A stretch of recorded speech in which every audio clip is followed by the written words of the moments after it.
The day after Emma turned 18, her stepfather handed her a garbage bag and told her to pack.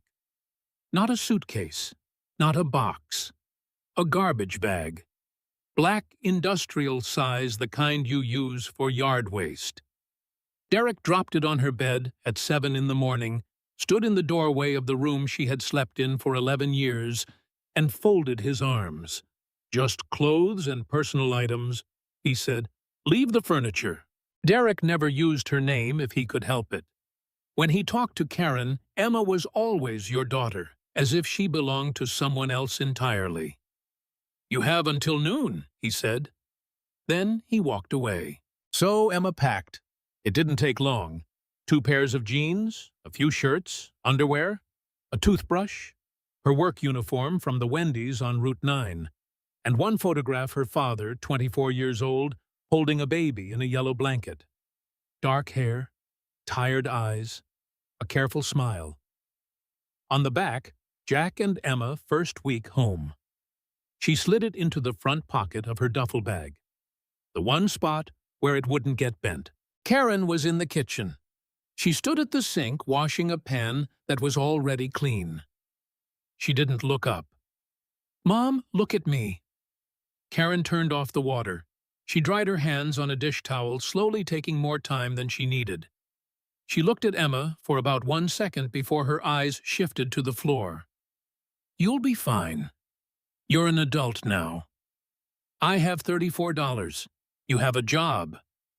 I have a part-time job. They give me 12 hours a week."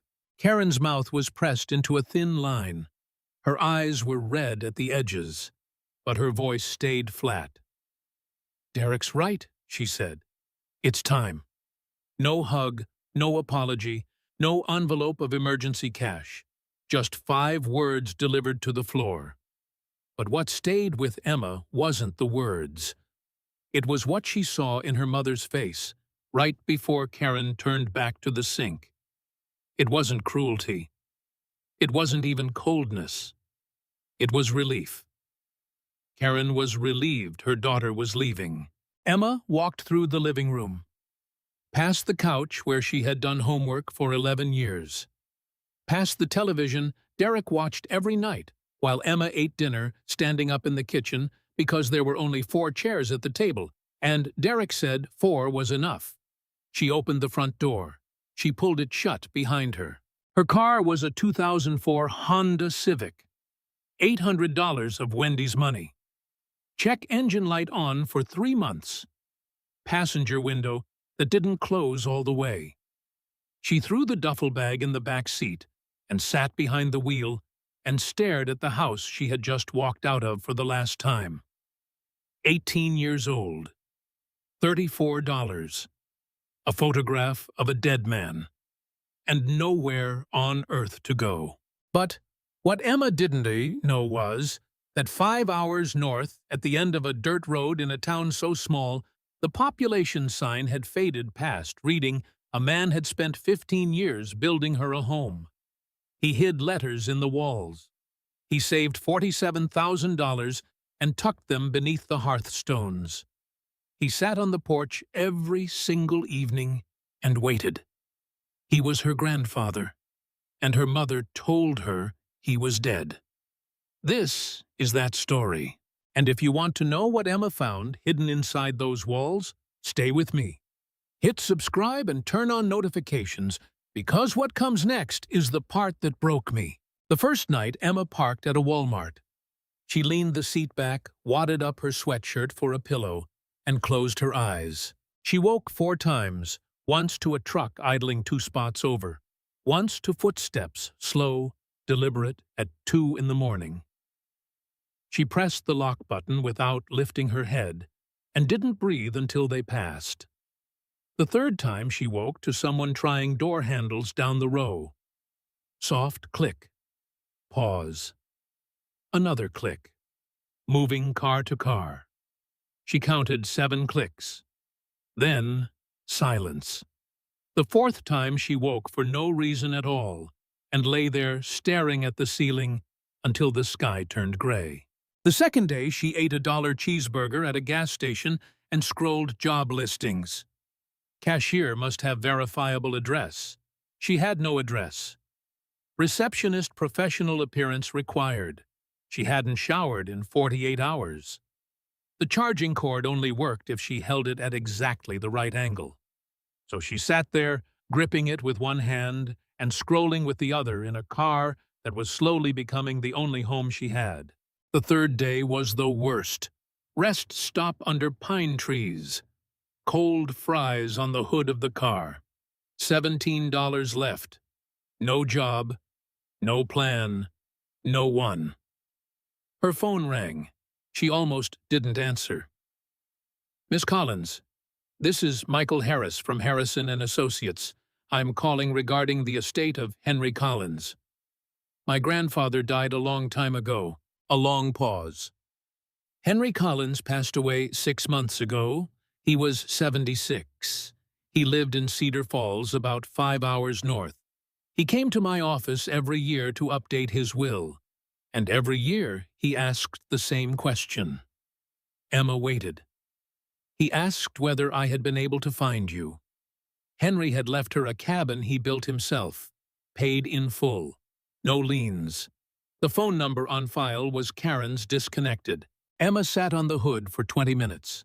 Her grandfather was alive, her entire life, and her mother had looked her in the eye and said he died before you were born. She sold 3 textbooks for $18, enough for gas. She started driving north. 5 hours later, she saw the sign. Cedar Falls population 8-something. The last digit had faded past reading. The lawyer's office was dark, almost 5. She walked into the general store because it was the only door with a light on. A woman stood behind the counter stacking cans, gray hair in a loose braid. She looked up when the bell rang. She looked at Emma, and her hands went still. 3 seconds. Then she came around the counter. "You're Henry's granddaughter. How did you know that?" "Because you look exactly like your father." Her name was Ruth Perkins, Henry's neighbor and closest friend for 20 years. "He talked about you every day," Ruth said. "Every single day for 15 years. Ruth filled a brown paper bag. Bread, peanut butter, apples, water. "I can't pay for those," Emma said. "Henry paid for them a long time ago. He left money at this store every month. Said it was for when you came." Ruth gave her directions. 2 miles up Old Creek Road. Mailbox with no name. The cabin sat at the end of a dirt road. 1 story, a covered porch. The door frame had hand-carved trim, a pattern of leaves and branches that must have taken weeks. Inside smelled like cedar. Every shelf was level. Every drawer slid without catching. Nothing creaked. This cabin was built by someone who had nothing but time and love, and nowhere to put either one. She made a peanut butter sandwich and ate it sitting on the floor. And that's when she felt it. The baseboard behind her back. A uniform gap built to move. She pressed one end. It slid sideways on hidden tracks, disappearing into the wall. Behind it, a compartment, cedar-lined. Inside were 3 sealed envelopes. Emma, age 6. Emma, age 7. Emma, age 8. "The first happy birthday, Emma. I sent a card to your mother's house, but it came back, so I'm keeping this one here instead. You are 6 years old today, and I have never stopped thinking about you. I love you, sweetheart. Grandpa Henry. Age 7. I parked the truck across the street and sat there for an hour. I could see your bedroom light on. The restraining order says I can't come within 200 feet. So I watched your light until it went off. Then I drove home and wrote you this card. Age 8. I filed a petition for visitation. The judge denied it. I've been sober for 2 years now. I'm going to keep trying. I will never stop trying." Emma sat on the floor of the cabin her grandfather built and cried. She pulled her knees to her chest and pressed the card against her heart and sobbed until her ribs ached. He hadn't forgotten her. He had never forgotten her. And she was only on the first compartment. Emma searched the cabin on her hands and knees, pressing every baseboard, knocking on every wall. Henry had been a carpenter for 40 years. He knew how to make things invisible. The panel under the kitchen sink, same grain as everything else, but when she pressed along the bottom edge, it tilted forward on a hidden hinge. Behind the plumbing, 6 more envelopes, ages 9 through 14. Birthday cards with longer messages now, and tucked behind each card 20s and 50s. Nearly $400. Age 12 I write them anyway because the alternative is doing nothing. And I made a promise to your father that I would never do nothing. Pushed to the back of the compartment a small wooden box, sanded smooth, a music box mechanism inside. She turned the brass key. A lullaby she didn't recognize filled the kitchen, and on the inside of the lid, burned into the wood, 5 words: I made this for you. Emma held the music box in her lap and let it play until it wound down. Then she wound it again, and for a moment, the cabin didn't feel empty. Ruth arrived with chicken and rice. They sat at the small table by the fireplace. Ruth told her everything, how Henry built houses for 40 years, how he came apart after Jack died, how he drank for 2 terrible years. What changed? Emma asked. One morning, he showed up at my store at 6 a.m. Sober, shaved, clean clothes. He said I made a promise to my son, and I intend to keep it. What promise? To take care of you. Ruth told her how Karen blocked everything, every letter, every legal filing, how Derek signed a sworn statement saying Henry had made threats, a lie that gave the judge everything he needed to deny visitation. So he built, Emma said. So he built. Ruth paused. But I need to tell you something about those early years. Something I've never told anyone. Ruth looked at the fireplace. The first year the cabin was just a frame. No walls, no roof, just posts and beams standing in the dirt. One night I drove past here after dark, and I saw Henry standing in the middle of that frame, looking up at the sky, through where the roof would be. I thought someone was visiting him. I drove closer. Ruth's voice dropped. No one was there. He was standing alone in that skeleton of a house, and he was talking to Jack. He said, I'm building it for your girl's son. I'm going to build it right. I promise you. She paused. That's the only time I ever saw Henry Collins cry. Ruth looked around the cabin. This cabin isn't a building, Emma. It's a letter, the longest letter a man ever wrote. After Ruth left, Emma found the 3rd compartment. Bedroom wall. A wooden button recessed into the trim. The panel swung inward. But before she opened the envelopes, something else caught her eye. The inside of the bedroom door frame, the side facing the closet hidden when the door was open. Pencil marks. Dozens of them. Small, precise lines drawn horizontally across the wood, each one labeled in Henry's handwriting. Emma, age 4, 101 centimeters. Emma, age 5, 107 centimeters.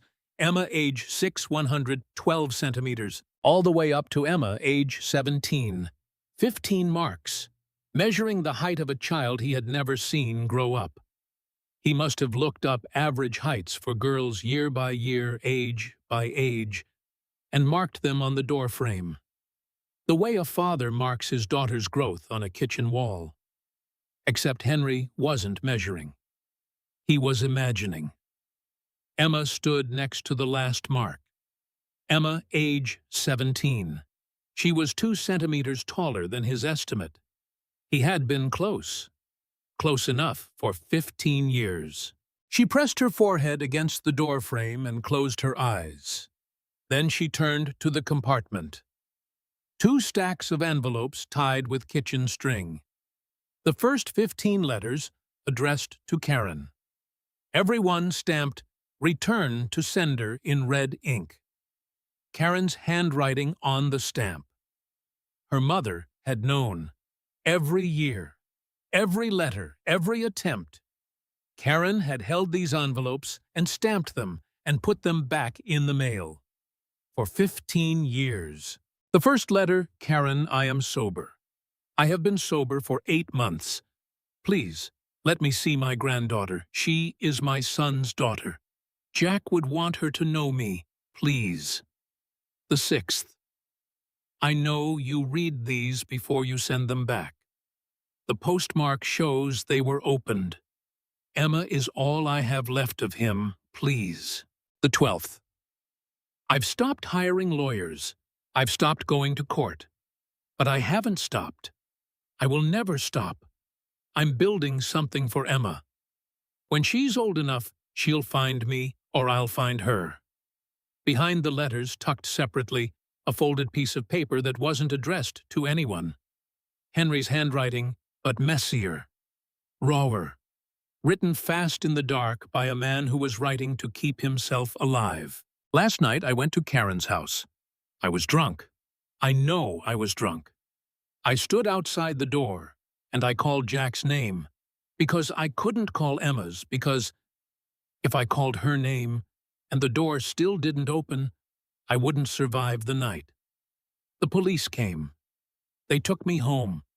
I sat on the kitchen floor, and I looked at the bottle on the table, and I saw Jack's face looking back at me from the bottom of the glass. That was the last night I drank. That was the last time I let my boy see me like that. Emma read it twice. This was the night Karen talked about, the night Henry pounded on the door, the night that gave Derek's lie its power. But this letter showed the other side, not a monster, but a man drowning in grief, who hit the bottom and chose to climb out.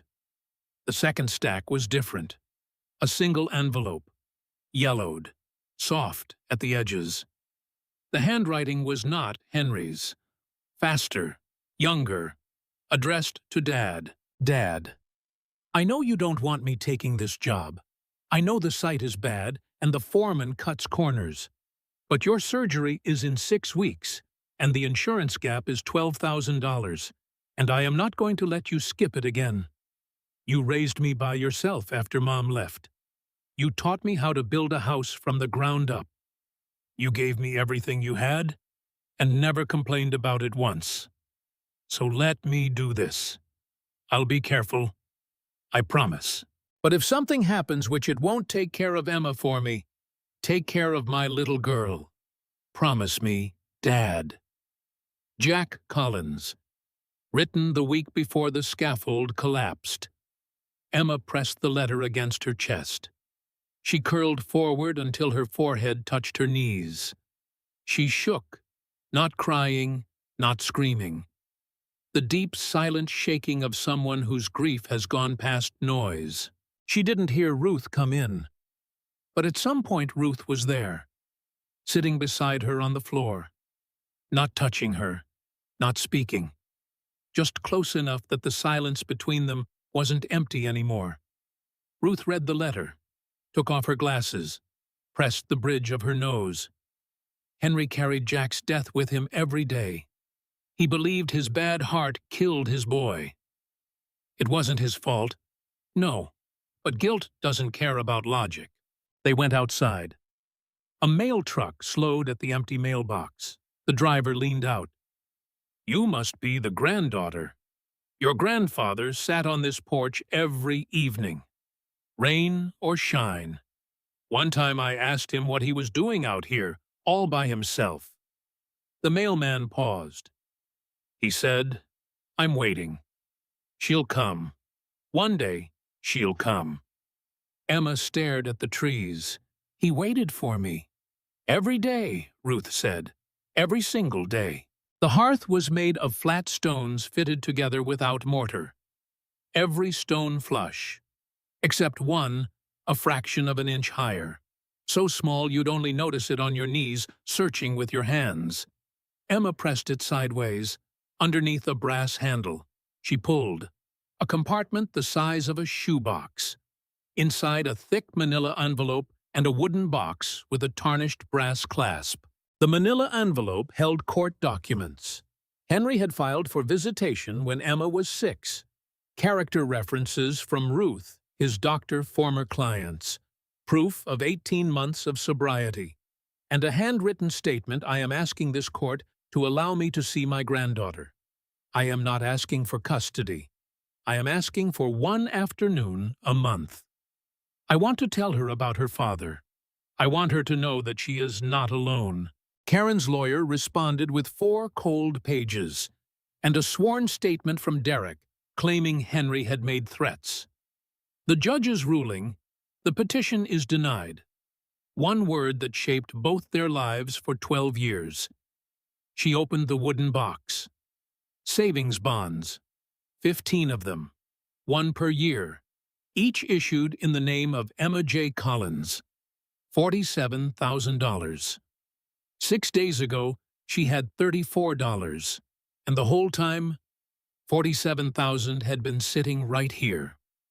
Waiting. Underneath the bonds, one more envelope. The handwriting was shakier.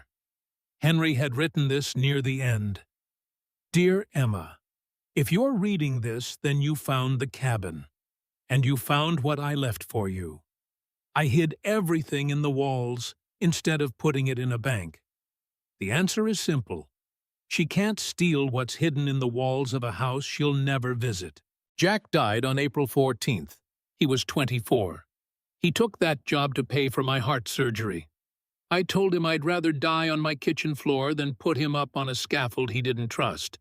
He went anyway. He said, "Let me take care of you for once, Dad."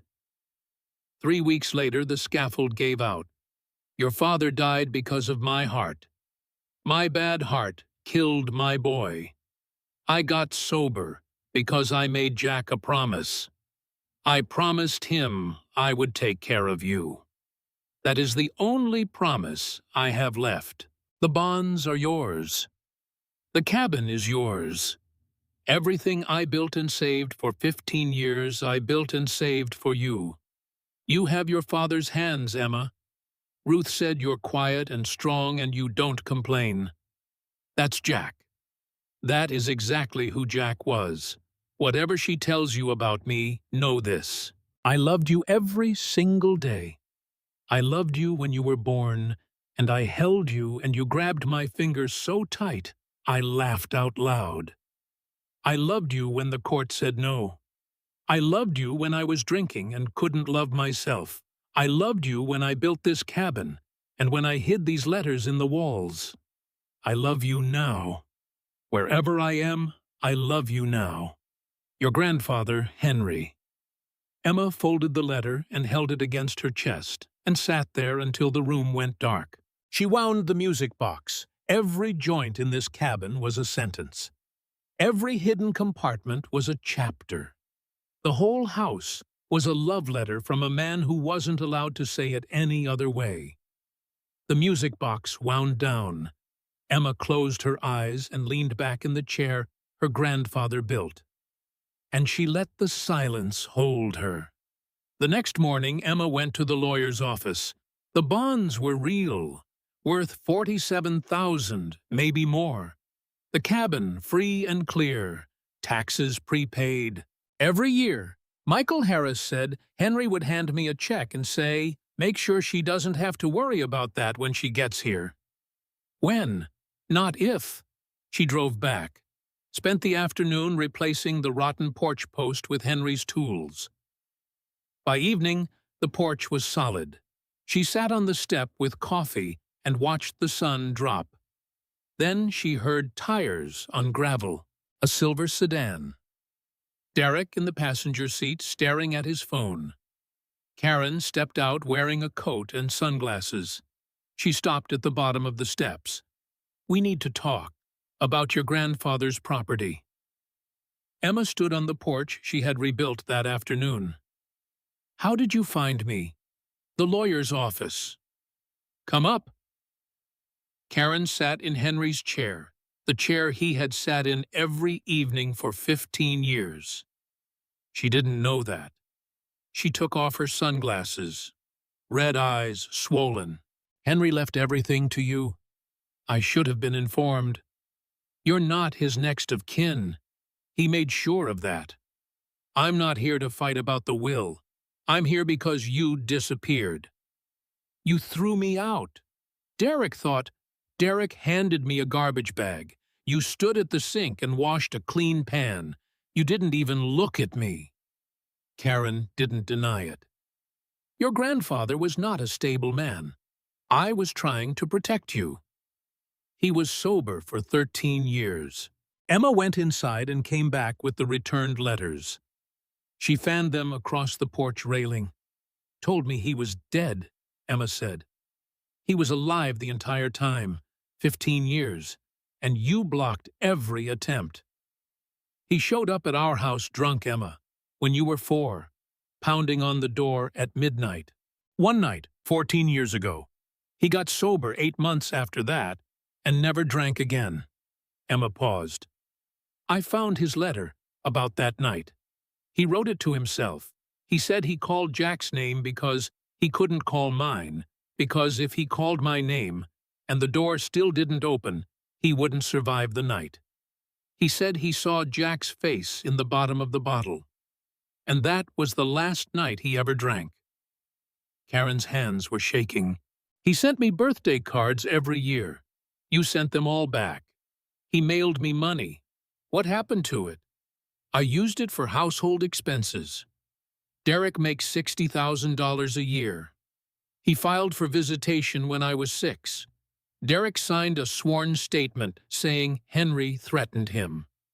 Emma's voice was steady. Did Henry threaten Derek? Nothing. Just the creek and the wind and 2 women on a porch a dead man built. Mom, did Henry threaten Derek? No, Karen whispered. Henry didn't threaten Derek. The car door opened below. Derek walked up with his arms crossed. This has gone on long enough. Your grandfather was a drunk who lived in the woods. Whatever he left you, it's probably not worth the gas we spent driving up here. Emma looked at him for a long time. It's worth $47,000. Derek's mouth opened, closed. Opened again, no sound came out. Then something shifted behind his eyes. Not shock anymore. Calculation. Well, he said, that's family money. Karen is his daughter-in-law. She has a legal claim to, he left it to me, in my name. Every bond, every dollar. You don't have a claim to anything, Derek. You never did. Derek stepped up one stair. Listen, kid. A voice came from behind him. Calm, flat, hard as granite. Derek. Ruth was leaning against her truck. She hadn't raised her voice. She didn't need to. I was there the day you signed that statement. The one where you swore under oath that Henry threatened you. She looked at him the way you look at something stuck to the bottom of your shoe. Perjury is a felony in this state. Statute of limitations is 10 years. She paused. It's been 12. You got lucky. But I'd stop talking now if I were you.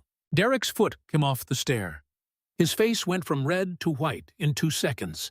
He looked at Ruth, at the hardware store owner who had pulled up with supplies and was standing by his truck, arms crossed, watching. At Emma, standing above him on the porch her grandfather built. He was outnumbered. Not by force, by belonging. Denise, let's go. He called Karen by the wrong name and didn't even notice. Karen didn't move. Go wait in the car, Derek. Something passed between them. Old, heavy, exhausted. Derek turned, got in the car, slammed the door. The sedan reversed down the dirt road and drove away. Karen watched it go. She didn't flinch. Emma looked at her mother, smaller than she had ever seen her. Why? Emma said. Just tell me why. Karen took a long breath. Her eyes were wet. And this time, she didn't try to hide it. When I look at you, I see Jack. You have his face, his hands, the way you go quiet when you're angry. Every single thing about you is Jack. And Henry's letters, every one had Jack's name in it. I couldn't read his name without falling apart. Her voice cracked. I was 24 when Jack died, with a 3-year-old daughter and a dead husband and a father-in-law who showed up drunk at my door screaming. I couldn't handle it, so I shut the door. I shut all the doors. You could have let me have one person who actually wanted me there. Karen pressed both hands over her eyes, and her shoulders shook. The quiet, ugly crying of someone who had been holding something for 15 years. I wasn't protecting you from him. I was protecting myself. From remembering. Emma went inside. She poured a second cup of coffee. She brought it out and handed it to Karen. Karen took it with both hands. Not forgiveness, not yet. Maybe not ever fully. But something moved. A small, hard thing lodged in her chest since the morning Derek dropped the garbage bag. It shifted, made room. She showed Karen the birthday cards. Karen read them standing in the living room, hands trembling. He was a good man, Mom. He was a broken man who did his best. Karen paused. I was a broken woman who did her worst. I'm sorry, Emma. I know that's not enough. It's not. Karen left around 6. Derek picked her up. They drove away without a word. Ruth's truck came back 20 minutes later. Blueberry pie on the railing. Your mother isn't evil, Emma. She's a woman who lost her husband at 24 and never figured out how to carry it. Some people get bigger after grief. Some people get smaller. Karen got smaller. She stole 15 years from me. She did, and from Henry, and from herself. So what do? You eat pie, and you sleep in your cabin, and tomorrow you work on something with your hands. That's what Henry did. That's what people like us do. We build. When the world breaks something, we build something better. They ate pie on the porch step as the sky went dark. After Ruth left, Emma sat in Henry's chair and wound the music box. Whatever Karen had told her, whatever lies and silence had filled the last 15 years, this cabin was the truth. Every hidden compartment, every birthday card, every nail driven by a man who couldn't say I love you any other way. The music box wound down. The cabin was quiet. Emma closed her eyes and let the silence hold her. Later that week, Ruth told her about the day Henry died. They were sitting on the porch, evening, coffee, the creek murmuring underneath everything. Ruth had been quiet for a while, the kind of quiet that meant she was working up to something. I need to tell you how he went, Ruth said. You deserve to know. Emma waited. I came by that morning, early, the way I always did. The door was unlocked. He was sitting in his chair by the fireplace. Ruth paused. His eyes were closed. He looked peaceful, like he'd fallen asleep. But I knew. Ruth looked at the trees. On the table beside him, the table right there, she pointed through the open door, was a birthday card. Your birthday card. Number 16. He was writing it when he went. Emma went still. He'd gotten 3 lines in, Ruth said. Her voice was barely steady now. Happy birthday, Emma. You're 18 today. You're an adult now, and I hope... Ruth stopped. She pressed her lips together. She breathed through her nose for a moment. He didn't finish the sentence. The pen was still in his hand. Emma stared at the table beside the fireplace. The table where she had set the music box. The table where Henry had been sitting writing her name when his heart finally gave out. The last word he ever wrote was your name, Ruth said. The last thing he did on this earth was write to you. Emma gripped the arms of the rocking chair. She stared at the table and she thought about timing. About 6 months. Henry died 6 months before the lawyer found her. 6 months before Emma turned 18. If his heart had held on just 6 more months, Emma would have been a legal adult. Karen couldn't have blocked anything. Henry could have found her himself. He could have driven to her house and knocked on the door and said, "I'm your grandfather, and I've been looking for you your entire life." 6 months. He missed her by 6 months. She looked at the chair by the fireplace, the chair where he died, the chair where she had sat every night since she arrived. "He was so close," Emma said. "I know," Ruth said. "I think about that every day." 3 months later, the cabin had curtains in the windows. Emma sewed them herself, white cotton with a thin blue stripe. The hems were slightly uneven. They weren't perfect, but they were hers. The porch was finished. Every board replaced the railing, sanded and stained.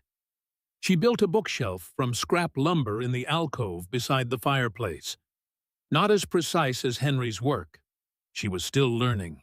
In the bedroom closet, she had found something else, something she hadn't noticed in those first frantic days of searching for compartments. Leaning against the back wall, wrapped in an old blanket, were pieces of wood.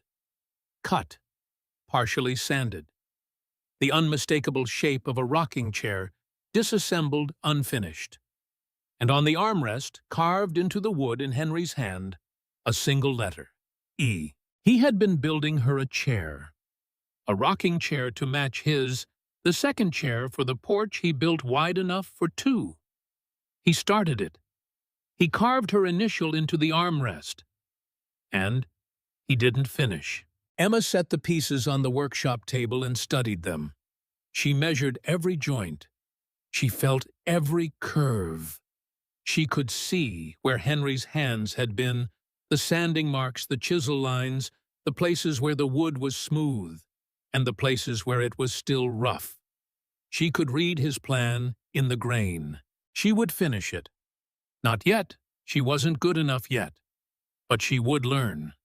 And when she was ready, she would use Henry's wood and Henry's design and her own hands, and she would complete the chair he started. 2 sets of hands on the same piece of wood, separated by years, but connected by blood and grain and the memory of a promise. The savings bonds covered tuition at the community college. Design and carpentry. Her instructor watched her cut her first dovetail joint and said, "You're natural. Most beginners fight the wood. You let it tell you where to go." My grandfather was a carpenter. Runs in the blood. She worked weekends at Ruth's store. She joined the volunteer fire department. She planted a garden in rows measured with Henry's tape measure. She called Karen once a week now. Short conversations, careful, awkward, but real. "Your father used to garden," Karen said one evening. "Grew tomatoes and basil." "You never told me that." "I should have told you a lot of things." A pause. "I mailed you something. Baby pictures. Of you and your father. I should have given them to you a long time ago." The box arrived Monday. Photographs she had never seen. Jack holding her on the couch. Jack in the garden grinning. And then Henry in a flannel shirt cradling Emma in the crook of his arm. She had his jaw, his eyebrows, his hands. On the back, Henry and Emma, first month. At the bottom of the box, beneath all the photographs, an envelope. Karen's handwriting, not addressed to anyone. Emma almost missed it. She opened it. The letter inside was dated 5 years ago. Written at night, the handwriting unsteady, slanting downward as it crossed the page. "Henry, I don't know why I'm writing this. I won't send it. But tonight, Emma asked me if her father had parents, and I said no. I looked at my daughter's face when I said that word, no, and I watched her believe me. She believed me, and I wanted to be sick. What kind of person tells her daughter that nobody on this earth belongs to her when her grandfather is alive, 5 hours away, writing her name on envelopes every year? I know what I'm doing. I've known for 10 years, and I can't stop. Because if I stop, I have to admit what the last 10 years have been, and I'm not strong enough for that. So I won't send this letter. And tomorrow I will wake up and I will keep pretending. Because pretending is the only thing I know how to do anymore. Karen had known. Not just that she was wrong, she had known she was destroying something. She wrote it down. She admitted it to herself on paper in the dark. And then she folded the letter and put it in a box, and kept going. Emma sat on the porch and held the letter and thought about Karen. Not with anger, she was past anger now. Not with forgiveness, she wasn't there yet. With something in between. The exhausted recognition that some people know exactly what they're doing and do it anyway, not because they're evil, but because stopping would require a kind of courage they don't have. She framed the photographs, set them on the bookshelf beside the music box. The cabin filled up slowly with the faces of the people who had loved her. On a Saturday in early April, Emma was stocking shelves at Ruth's store when the bell rang. A girl walked in, 16, maybe 17, thin jacket, backpack with a frayed strap. She scanned the store the way someone scans a room when they're not sure if they're welcome. Rigid shoulders, ready to leave. Emma recognized the look. She had worn it 3 months ago in this same doorway. The girl stood in front of the sandwich cooler, looked at the prices, looked at the cash in her hand, put the cash back in her pocket, turned to leave. "Hey," Emma said. "You want a sandwich?" "I don't have enough." "I didn't ask if you had enough. I asked if you wanted one." Emma opened the cooler, pulled out a turkey sandwich and a bottle of water paid with her own money, and pushed them across the counter. "You can sit. Take your time." The girl ate slowly, rationing it. When she finished, she walked to the counter. "Thank you." Emma wrote her phone number on a piece of paper. "If you need anything, call this. My name's Emma." Ruth watched from the back. Henry would have done the same thing. I know. The phone rang on a Tuesday evening in mid-May. Emma was on the porch sanding a piece of oak for her first commission. "Emma, you gave me your number. You bought Even Breathing." "No, I'm not okay." "Where are you?" "Rest stop on Route 12, the one with the pine trees." Emma closed her eyes. The same rest stop where she had eaten cold fries 3 months ago. Where her phone had rung and everything changed. "Stay there, I'm coming." She grabbed the grocery bag she kept packed in the closet. Bread, peanut butter, apples, water, crackers. The same items Ruth had packed for her. She had assembled this bag weeks ago and kept it by the door. She didn't know why at the time. Now she knew. The girl was sitting on the hood of a car. Thin jacket, red eyes, arms wrapped around her knees. Emma opened the passenger door. "Get in." "Where are we going?" "Somewhere safe. Somewhere you can eat and sleep and figure out what comes next. No conditions, no strings." "Why, you don't even know me." Emma looked at the pine trees. She thought about Henry, about a man who stood in the skeleton of an unfinished house and made a promise to his dead son. About a man who measured the height of a child he never saw grow up. About a man who died with a pen in his hand halfway through writing her name. "Because someone did it for me once," Emma said. "He didn't know me either. He built me a home anyway, filled it with everything I needed, and hid it in the walls and waited 15 years for me to find it. He didn't make it in time. He missed me by 6 months." She paused. "I'm not going to miss you." The girl looked at her. Something in her face changed, not trust, not yet, but the thing that comes right before trust. The crack in the wall that lets the light in.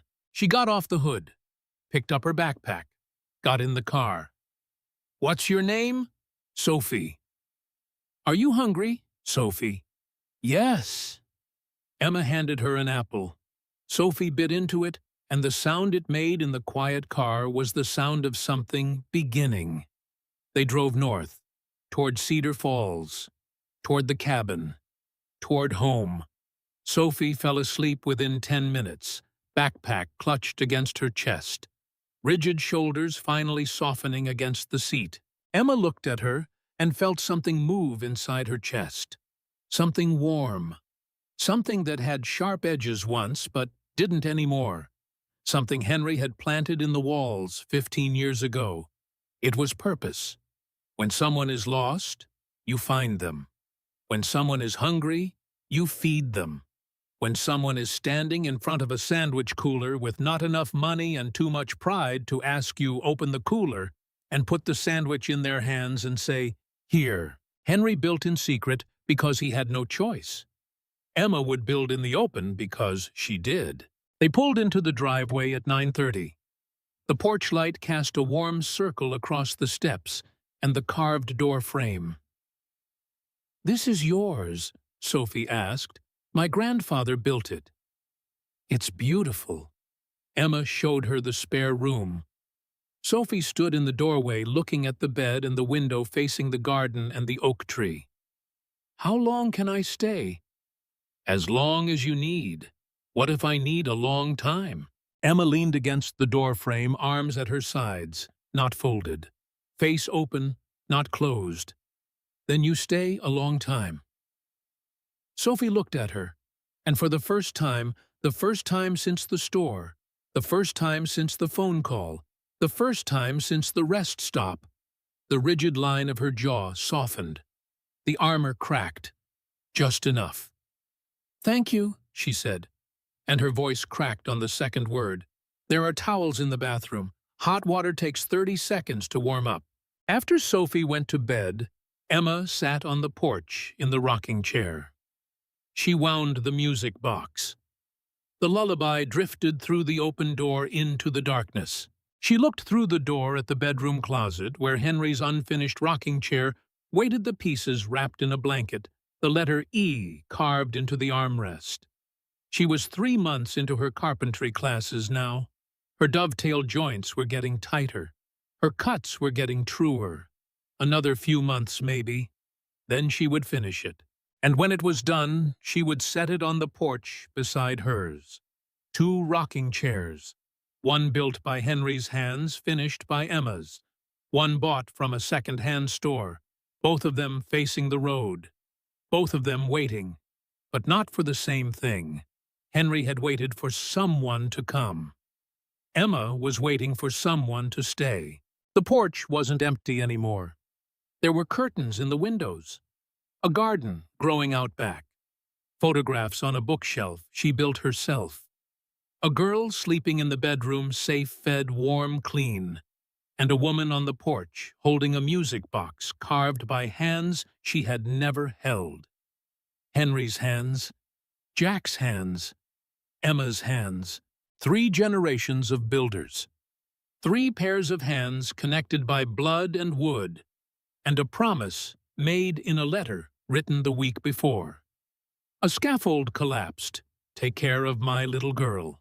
Henry kept that promise in the walls, in the baseboards, in the birthday cards, and the savings bonds, and the music box, and the height marks on the doorframe, and the unfinished rocking chair with the letter E carved into the arm. And now Emma was keeping it too. Not in the walls, not in secret compartments, not hidden behind panels and tucked beneath hearthstones, out in the open, on the porch, at the counter, on the phone. In a car driving north on Route 12 with a bag of groceries and an apple and a girl named Sophie, who had nowhere to go until someone said, "Get in." The music box wound down.